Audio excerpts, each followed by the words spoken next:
Very powerful pala ang seminar, yung seminar na to, kasi hindi ko alam na ganun pala siya lalim. Dahil palang magagawa ng grooming.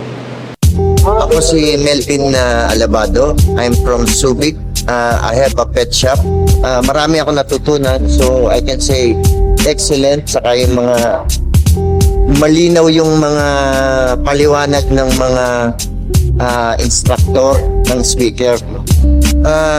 Kailangan nyo to kung nandiyan kayo sa field na yan. Pwede ko ba sabihin na marami sa na sabi nila master sila, pero ang dami nyo pang pagdadaanan. Marami kayong dapat malaman, hindi lang skills. You have to have knowledge and attitude. My name is Richard Batanes. I'm 60-year-old. So, nire-recommend ko itong seminar na to everyone, especially sa mga pet lover and future business enthusiasts na papasokin itong pet grooming business. Marami kayong matututunan at sanction pa to ng PCCI and number 1 ng PCCI. Thank you, sir. Very knowledgeable, marami akong natutunan, no? Marami akong natutunan. Kaya nga nire-recommend ako tong seminar na to in the future.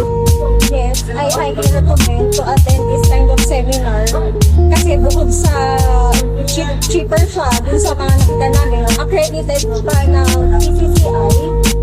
Kumbaga, yung knowledge na matututunan mo is from the senior groomers and mga experts in this industry.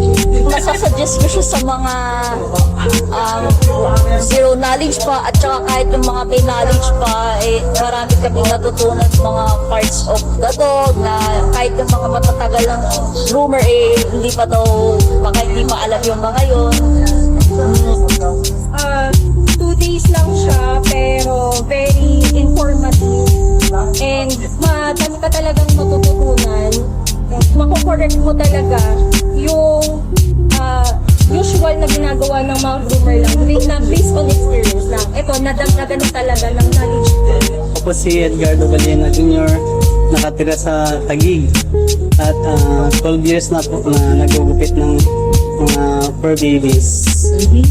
I highly recommended po ang PCCI para ma-enhance po lalo yung mga kalaman ng lalo yung mga gustong mag-aral mag-groom, tapos yung mga nag-groom na gusto pang matuto at mapanay lang. Una-una yung boss namin, nagpapasalamat kami kasi siya yung nag-sabi na umatin kami. Tsaka gusto rin namin, dagdag experience po para po mas mapalawak pa yung kaalaman industriya ng grooming. Dahil dun sa kunwari sa balak ng aso, yung pwedeng tanggapin, yung invoice, kung namumula yung mata ng aso, pwede tatanggapin sa grooming o hindi. Tsaka kailangan po talaga, tama po yung sabi ni Sir Jan, kung may problema po yung aso, hindi po tayo yung